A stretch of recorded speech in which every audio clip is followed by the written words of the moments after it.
professional movies and amateur movies?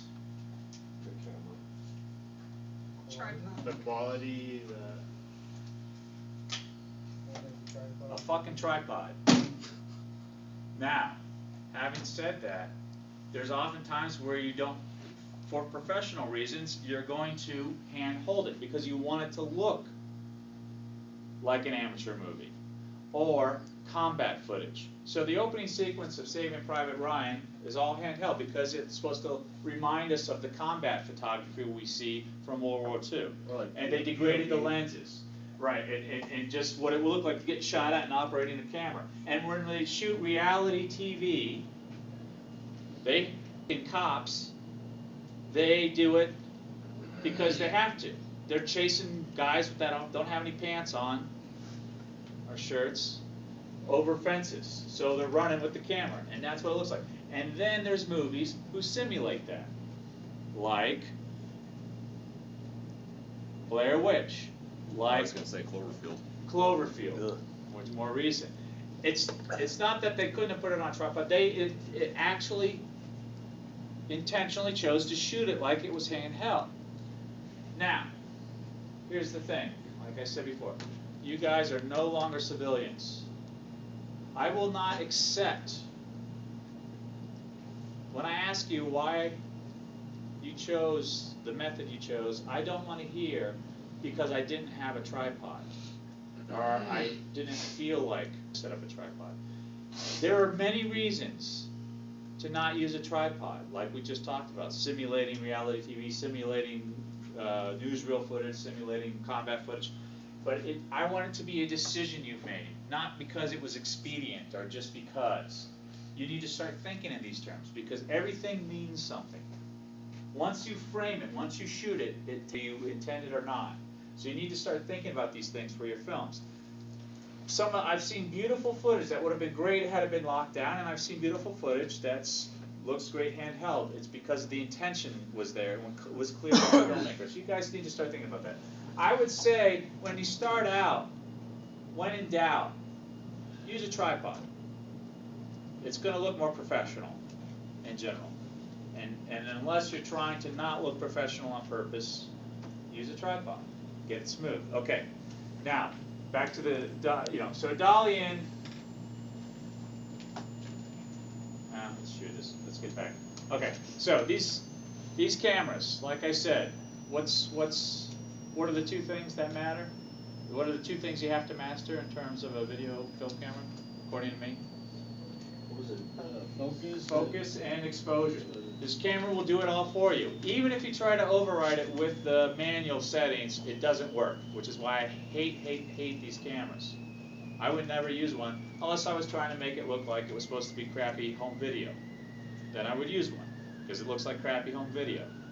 So, but for you guys getting started, just in the end, the tools, and again, the tools aren't the important thing. The tools are telling stories with pictures. In the end, it's about telling stories with pictures. So it doesn't really matter what you use, and to get you guys started, this is fine, good enough. If you have better cameras and want to use them, good.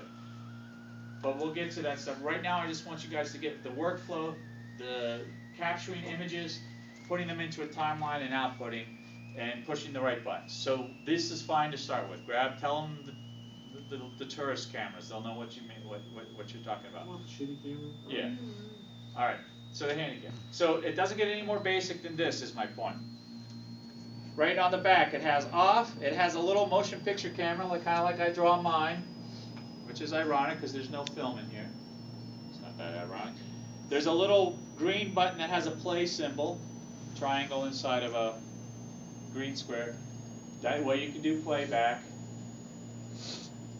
I would never in my entire life play back anything I shot. It's a waste of time. If you're not sure if you have it or not, do another take. Why? Because I learned to shoot on film, and you couldn't play back. And then when Video Assist came, I watched lots of people sit around and watch the Video Assist monitor and spend an hour trying to figure out whether they had to take or not, and it would have taken them 10 seconds to do another take. So I never used that. The last one, though, is the PC setting, and that's what we're going to use when we transfer it. We plug it in, we set it to PC, and then it reads it like a hard drive, and then we transfer the footage. So, again, it doesn't get any more basic than this. I flip that open, so the order doesn't matter actually. I push this little detemp button, I turn it from off to the little camera button, and boom, it's on. Now, actually one thing it might not, if the battery hasn't been put in, you might have to put the battery in, it's in here. Again, you should be able to figure this out. So now we've got it on the monitor, the screen, we can see what we're shooting. The little red button in here, if I press that, it starts recording. This tells me how long. So when you make your film, you could press that, and when you get to 1 minute, you know you're done. Turn off. Done. That could be one way you do it. So that's it. I've now just shot a clip. That clip will actually be down when we go to transfer it. It's going to be on this camera. One other piece of advice. I would probably reformat the hard drive in here because these cameras have been around for a while, and you never know when the last time someone formatted the hard drive. And you know, the worst thing that could happen is that whoever used this camera last will realize they lost their footage, and they'll be hoping that it's still there, and it won't be. But that's the chance they took when they turned it in and didn't make sure they transferred it correctly. But the way to do that is you hit the menu, and you're going to go through this stuff. This little joystick thing takes you through things, and figure it out. That's all I'm going to give you. You're going to learn by doing. Me standing up here talking about it, blah, blah, blah, blah, blah. This stuff I've already given you too much information today. You learn by doing. And when you make mistakes, that's when you really learn. You jump off a windmill, you're never going to do that again. All right, so let me just do some quick camera moves. So even though I'm handholding the equivalent of a dolly in, and we're at speed, so that's what a dolly in is going to look like. There's another camera move, and there's a dolly out. And it's handheld, but I'm doing it as smooth as possible. Now, even if it's on a dolly and I move this way, that is called a tracking or trucking shot, or a dolly left, dolly right. Generally, when you say tracking or trucking, you're usually following someone walking. And that's the distinction. But I would accept dolly left, dolly right as two separate camera moves. Now, the equivalent of a jib or crane, so you have a jib up, a jib down. Simple as that. There's two more moves. Or crane up, crane down. I will accept that. Got it? This is a pan, even though I'm not using the tripod. This is the equivalent of a pan, and that's a whip pan. It's going to be very shaky and crappy because I'm not using a tripod. Okay, now, those are your basic camera moves. One of the other ones that's a little more unusual, I'll try it here. This camera has a zoom lens. All consumer crappy cameras have zoom lenses because you can't replace these lenses. They've got one lens, so it's a zoom lens. The correct name for a zoom lens, and we'll get back to this when we have the class on lenses, is called a variable focal length lens, or varifocal is for short. We call them zoom lens, and zoom lens is fine. It means that I can vary the focal length.